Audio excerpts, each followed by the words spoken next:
This is All of It on WNYC. I'm Allison Stewart. It's the start of a new month, which means it's time to start reading our February Get Lit with All of It book club pick. It is the novel The Wilderness by Angela Flournoy. It was named one of the 10 best books of the year by the Washington Post and was a finalist for the Kirkus Prize. It explores a group of friends who lean on each other to help navigate the wilderness of young adulthood. Angela Flournoy will be our guest for our Get Lit event on Monday, February 23rd at the Stavros Niarchos Foundation Library. And thanks to our lovely partners at the New York Public Library, New Yorkers can borrow unlimited e-copies of the novel to read along with us. To grab tickets and to borrow your copy, head to wnyc.org/getlit. Tickets are free and they tend to go quickly, so reserve yours now at wnyc.org/getlit. That's wnyc.org/getlit, and we will have a musical guest to announce very shortly. That's in the future. Now let's get this hour started with Sundance.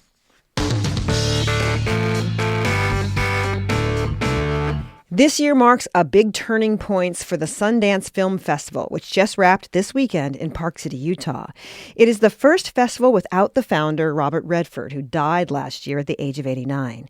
Redford founded the Sundance Institute in 1980 with the goal of developing and encouraging new voices in American cinema. It was also the last year of Sundance in Utah. In 2027, the festival will head to Boulder, Colorado. Sundance has changed the landscape of American filmmaking, helping launching the careers of visionary directors like Richard Linklater, Chloe Zhao, Quentin Tarantino, Ava DuVernay, Ryan Coogler, Wes Anderson, and so many more. Director Todd Field told The New Hollywood Reporter, "I wouldn't be the filmmaker I am today without Sundance, and there are many people who would say the same." But what will the future of the festival hold? At this pivotal turning point, The Hollywood Reporter decided to compile an oral history of the Sundance Film Festival. The piece is titled The Ultimate Sundance Oral History, Screaming, Crying, and almost throwing up. Joining me now to discuss the piece and the history of the festival are David Canfield and Mia Gallupo, senior entertainment reporters at The Hollywood Reporter. It's nice to meet both of you. Thank you so much for having us. Happy to be here. Listeners, we want to hear from you. Have you ever been to the Sundance Film Festival, either as part of the industry or a film lover? What memories do you have of attending? What hopes do you have for the move as to Boulder next year? Give us a call with your Sundance memories. Our number is 212-433-9692, 212-433 WNYC. Okay, Mia, I'm going to ask you to do a little bit of history. What was the original intention of Sundance when it started, when what Robert Redford dreamt of? Yeah, so even before Robert Redford came in on everything in Utah, the Sundance Film Festival was the U.S. Film Festival. This was a film festival in Utah that was meant to screen and program independent films, which at the time in the 70s were not a big deal in America. You know, independent filmmaking was definitely more of a European endeavor. The studio system was the only way to really, really make films and get them seen in America. And the smaller regional film festival started and then got the attention of Robert Redford, who was really passionate about filmmaking and having filmmakers be able to tell their own stories, and, you know, the types of filmmakers who had been ignored by the traditional studio system. So he partnered up with the U.S. Film Festival, which then eventually became the Sundance Film Festival and moved to Park City, Utah. But the Sundance Institute was established not as a film festival, but as a laboratory. It was a place where chosen filmmakers would go to Sundance, Utah, with Redford during the summer. It was 10 projects that were chosen initially out of 100 scripts that were sent. And these projects would then get workshopped and with the hope of them eventually becoming feature films. And eventually a pipeline was created where those films would then screen at the newly named Sundance Film Festival.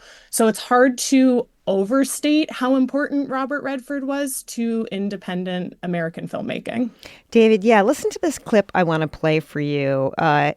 It's from Sterling Harjo. I interviewed him on the show, Hmm. and he spoke about what Robert Redford and the Sundance Institute meant to him and to other indigenous filmmakers. Let's listen.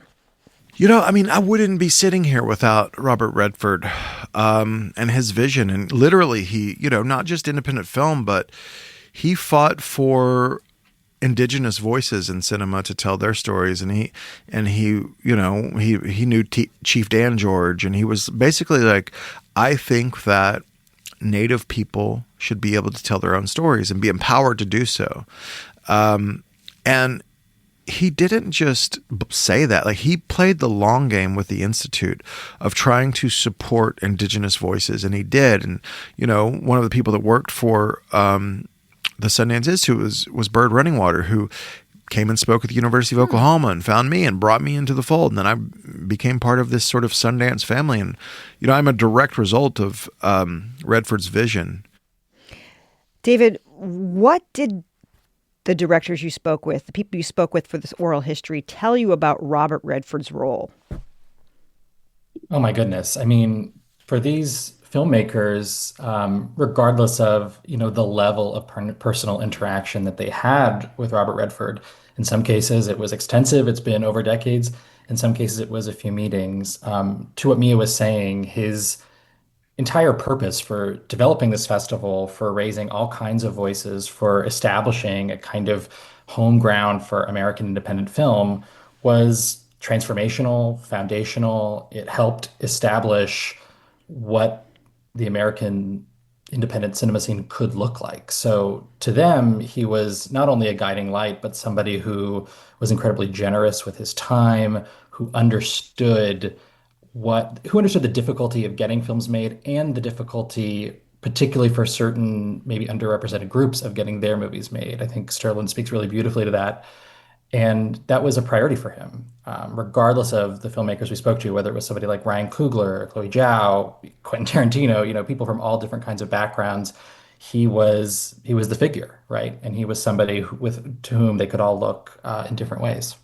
Mia, you touched on this in your first answer, but I want to tease it out a little bit. What did the independent film landscape look like prior to Sundance? Yeah, it was relatively non-existent. The Hollywood unions didn't have contracts that included independent film at the time. So a lot of union people couldn't work on independent productions. That ecosystem just did not exist in America. It was the studio system or bust at that point. And so if you weren't a filmmaker that the studios saw as someone that they wanted to work with, was could be lucrative, then you were largely ignored at that point. Even up into the until the 90s, the independent American film system was really held together by duct tape and a prayer for the large Mhm. part. Once the 90s came, kind of came the initial heyday for independent filmmaking, and Sundance was the place to go in order to show your independent film. Talking to in this oral history, Kevin Smith talked about getting into Sundance, at 23 years old with Clerks, and he'd tell people, "Oh, I'm going to the Sundance Film Festival," and they would go, "What's that?" Wow. David, filmmaker Justin Lin said Sundance presented like a meritocracy. It was hope and opportunity. Was that something you heard from other filmmakers as well? Absolutely. The entire notion of getting into Sundance, we have Clint Bentley, the director of Train Dreams, say getting a rejection for a short was considered a stepping stone. Like, there became a point where every single point toward getting into Sundance, getting into the competition, whether with a short or ultimately a feature, was a sign of progress. And because of especially at that time, very refined, rigorous methods for selection, for judging, it became a real bar for every filmmaker to clear. And you had these systems with the artistic labs, which we can certainly talk a little bit more about, and this sort of feedback loop of the way that Sundance started training filmmakers who then were accepted into the festival with films that they developed there. All of that sort of fed into this feeling that if you were a new filmmaker, a new American filmmaker, and you wanted to come out, guns blazing with a big opening, Sundance was the place to do it. Yeah, tell me a little bit more about the labs. You mentioned it. Yeah, so I think that this year's Oscar lineup for Best Director is actually a great sort of It example of is. what these labs can produce. So Redford and the co-founder Michelle Satter, who remains with the organization, spearheaded these small collectives where they would select young filmmakers out of schools, developing scripts to essentially work together and come out of these labs with something ready to get made. That would not guarantee admission into the festival, but it would certainly set them on the path to creating something that was not only artistically viable, but commercially viable, right? And so this year's directing lineup features Ryan Coogler and Chloe Zhao. A little over a decade ago, both of them were in the lab together with their films that they were developing, Songs My Brother Taught Me in Chloe Zhao's case, and Ryan Coogler's Fruitvale Station, both films of which went on to get, accepted by Sundance, incredible critical success. They are now both, of course, Oscar nominees. And a third person in that directing category, Joachim Trier, who directed the film Sentimental Value, was actually an advisor to them way back then. And he was considered an early mentor, especially to Ryan Coogler. He worked on Fruitvale Station. He viewed cuts. So flash forward 10 plus years later, I spotted Ryan Coogler in Telluride attending the world premiere of Hamnet. Another filmmaker in their group was David Lowery, the filmmaker who helped Chloe Zhao on her upcoming Buffy, the Vampire Slayer pilot.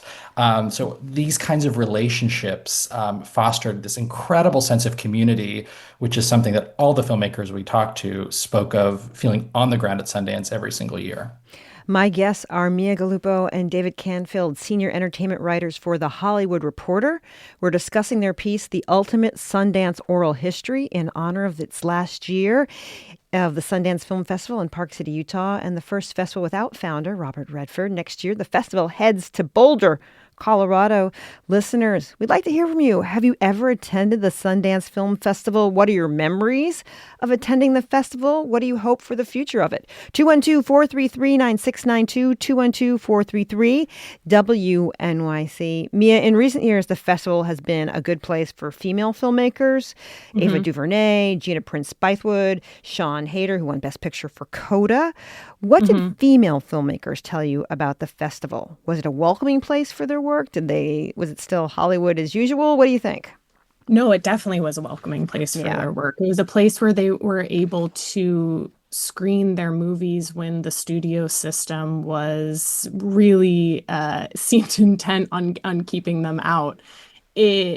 Time and again, Sundance has over-indexed on female filmmakers. Usually in the U.S. dramatic competition lineup, half of those films are being directed by female filmmakers that then go on to have successful careers directing studio films, directing TV. It was a proving ground. It's a place where they are able to say, we are able to do this, give us an opportunity. And they were actually able to get that opportunity from Sundance in a way that traditional Hollywood wasn't able to advocate for them. It also was a place that was incredibly welcoming for female filmmakers in terms of being working mothers. In our oral history, Sean Heder and Marielle Heller both talked about, having young babies at their respective festivals and nursing them ahead of their premieres and being supported in terms of being working filmmakers and also working mothers at the festival in a way that they hadn't experienced at any other point in their career in Hollywood. We are talking about the Sundance Film Festival. After the break, we'll talk about getting distribution, the social aspects of the film festival, and what it's going to be like when it goes to Boulder, Colorado. Stay with us.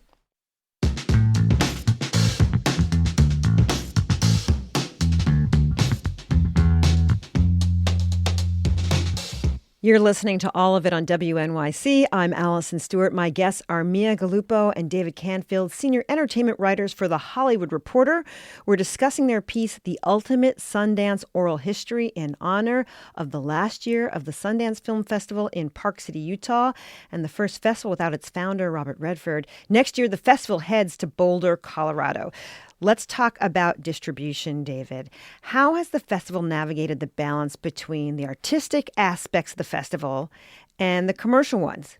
People go there to get distribution for their films. Indeed, they do. And this is a dynamic that's evolved a great deal since those early days that Mia was talking about. There became a point at Sundance where it became really the hottest market in American film in many ways, especially American independent film. You would premiere a movie there. If it was a success, you would have overnight bidding wars, right? You would have these huge deals coming away. Movies like Little Miss Sunshine, of course, that went on to extraordinary success, that were matched up with big studios. People like Harvey Weinstein, candidly, were Yeah. also very instrumental in sort of taking this festival and sort of realizing its commercial potential. And some of the filmmakers we spoke with, a tension kind of emerged between the original spirit of this festival and what ultimately became a place for studios to attend, scout their films, come away with a slate, and then have that mapped out for the rest of the year. It's changed a lot, and I think as independent film has evolved, as it's faced new struggles, especially since COVID, that has receded to a degree. But at its height, Sundance did become a more commercial kind of venue for these films, and it did become a place where if you didn't get that level of response from studios and you had a certain, amount of expectation, a certain amount of financing, it would be considered a disappointment, actually. Richard Linklater said to you, I always thought that a fun joint project we should all do together is a documentary called Sick at Sundance. By the time you get off the plane, you or someone in your party gets the winter flu. Mhm. So Yeah. is that true, Mia? Yeah, I'm in the middle of it right now, actually. No, it's so true. The thing about Sundance, and it's kind of incredible, and a lot of our filmmakers talk to us about this, is when you are at the festival, you really gain this superhuman ability to not sleep and to not eat and to survive for days at a time functioning that way. You are at altitude, you are never hydrated, you are going to a lot of events, so you're drinking a lot of alcohol, and it's very, very difficult to actually find a meal in Park City because all of the restaurants are so packed because of Sundance. What that usually means is you neglect your body for about a Mhm. week, and then the come down from that experience usually leads to some sort of illness. Everyone from the filmmakers to the executives to the agents that go have their methods that they swear by in terms of how not to get sick. Of course, at the 2020 film festival, a lot of people came down with flu-like symptoms that were difficult to be diagnosed. Janixa Bravo actually told us about taking her film star Riley Keough to the emergency room at the 2020 film festival, and the doctors were unable to diagnose the illness that she had, and they ultimately realized it was likely COVID, just based Oh. on context. Yeah, that was a big year for illness coming out of that festival. Well, speaking of COVID, how did COVID change the film festival, David? Well, initially, the festival had to shift to a virtual format because of ongoing variants. The next festival after the pandemic officially broke out, in the late winter, early spring of 2020, was the 2021 festival, and this was moved online. And so this was viewed in two ways. On the one hand, it greatly expanded the accessibility of these movies. People who had never attended a film festival, certainly never attended Sundance. Park City can be quite expensive and inaccessible.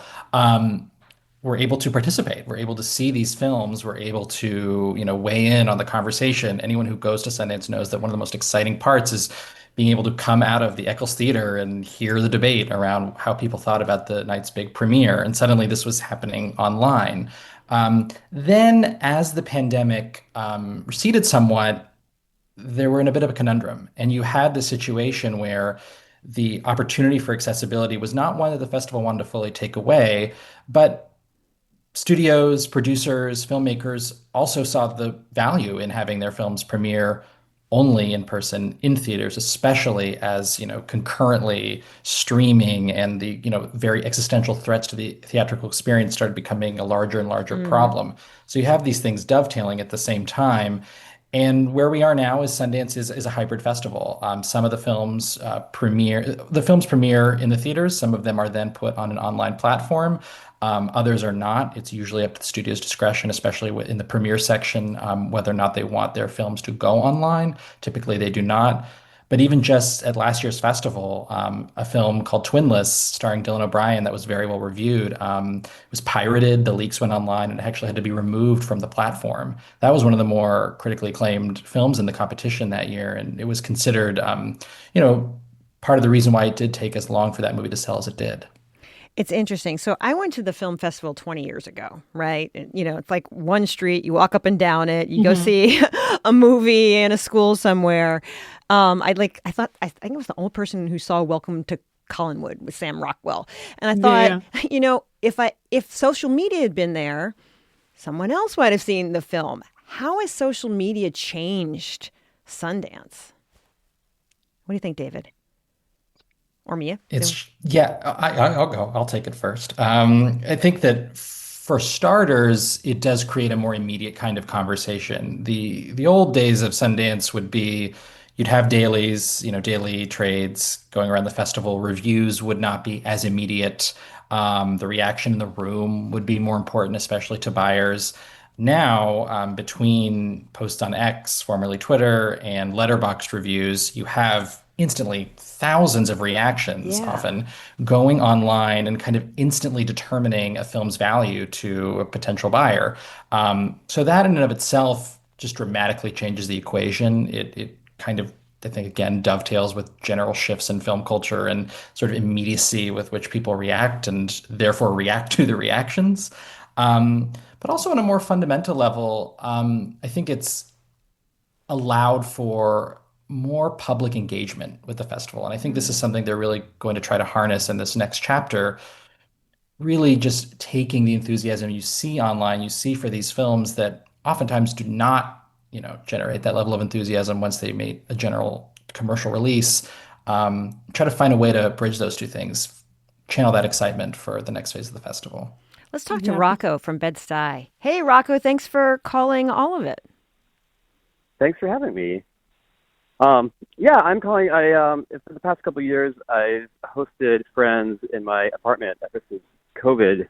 Sundance has done this online component, and it's not all the films, so we miss out on a little bit of the selection.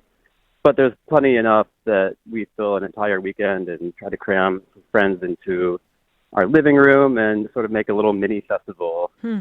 out here. But I'm from Colorado, so I'm looking forward to it moving to Boulder, but I'm a little reticent about the whole move because for me, I've been to Sundance before, and it's a winter festival, and I really like the snow. Yeah. And I know the Front Range of Colorado doesn't always have snow like Park City might, so I Hmm. think it'll be a new vibe, but still be nice to go home and maybe pop into Boulder and watch the next one. Thanks for calling. Hey, Mia, why was the decision made to move the festival from Park City, Utah to Boulder, Colorado? Yeah, the short answer is that Sundance outgrew Park City. Yeah. When Sundance first started, they were programming at the Egyptian Theater on Main Street, which is a smaller venue. They were programming, in the Library Theater, which is called the Library Theater because it is just the upper room of the library that they put a screen in. You were putting screens up in conference rooms and in school classrooms. And eventually, as Hollywood and also as brands and other marketing ventures moved into Park City, it just outgrew the festival. They had to bring in more and more infrastructure to the point where it was just bursting at the seams. And the local population became more and more disenchanted with the Hollywood parachuting in for 2 weeks every year into the festival, which is in the middle of ski season. This is a festival in January. They usually aren't wont for tourism in Park City during that time. So the choice was made to look at other locations to see what this next chapter of Sundance would look like, and they ultimately decided on Boulder because there was definitely financial and tax incentives there, but it also was hoping to retain that sort of mountain town environment, that small town feel. The big difference between Park City and Boulder is actually the university. That is in the state university that's in Boulder. And a lot of people who I talked to this year on the ground at Park City, that's the reason that they are most excited for the move. People are very much so wary of a move to Boulder, but the highlight that keeps consistently getting brought up to me is a younger audience that's coming in, and younger, Hollywood and independent film need to attract younger audiences in order to survive. And what better way to do that than, with 20-something college students, get them in young. All right, David, real quick about this year's festival. What are 2 films we should be looking at? I'll name one that has sold and one that hasn't. The one that has sold is called The Invite, and it is Olivia Wilde's directorial effort at the festival. She actually was in multiple films there. Another one called I Want Your Sex, directed by Greg Araki. Me actually wrote a wonderful feature about this film. It's a real comeback movie for her. The film Don't Worry, Darling, her last movie, generated mixed reviews, became a bit of tabloid fodder, which we don't need to get into here.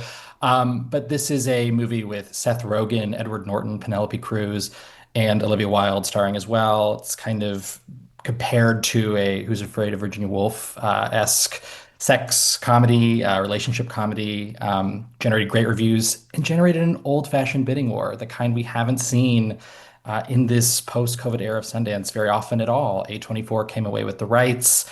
Many top studios were in the mix for it. So that's one to look for. The other is a film called Josephine. It won Sundance's Grand Jury Prize, also the Audience Award, therefore sweeping the American Dramatic Competition. It stars Channing Tatum and Gemma Chan. It is a movie told through a child's eyes, unlike any I've seen. It's quite heartbreaking. The filmmaking is really innovative. I know a lot of people caught up to it and were really impressed with it on the platform, and I suspect it could be an award season player if it gets the right distributor. And we'll take one last call. Suzanne is calling from Manhattan with a good story. Hey, Suzanne, tell us your story. Hey, I'll be quick. Thank you. So my husband and I were in Sundance January 25th, 2010. So this is a long time ago. My husband was working with Bob Redford, and we ended up spending the entire weekend with he and Billy, which was amazing. The premiere was Women Without Men. It's a critically acclaimed Persian language film directed by Sharon Nasdaq. Amazing film. And at the premiere and at the dinner, this journalist misunderstood who I was, and I was standing with Robert Redford and my husband with Billy, and so they did all these photographs of me with Bob Redford, and he laughed. They thought I was Billy. They thought I was his wife, and so we just laughed. He never even corrected the journalist. We all just laughed about it, and God knows where those pictures are. But it was a remarkable weekend and a memory we will never forget. Certainly not me. So you have photos that list you as Mrs. Redford. Is that the case? That is right, girl. Love that call. Thanks, Suzanne. My guests have been from The Hollywood Reporter, Mia Gallupo and David Canfield. Thank you so much for joining us. Thanks for having us. What a treat.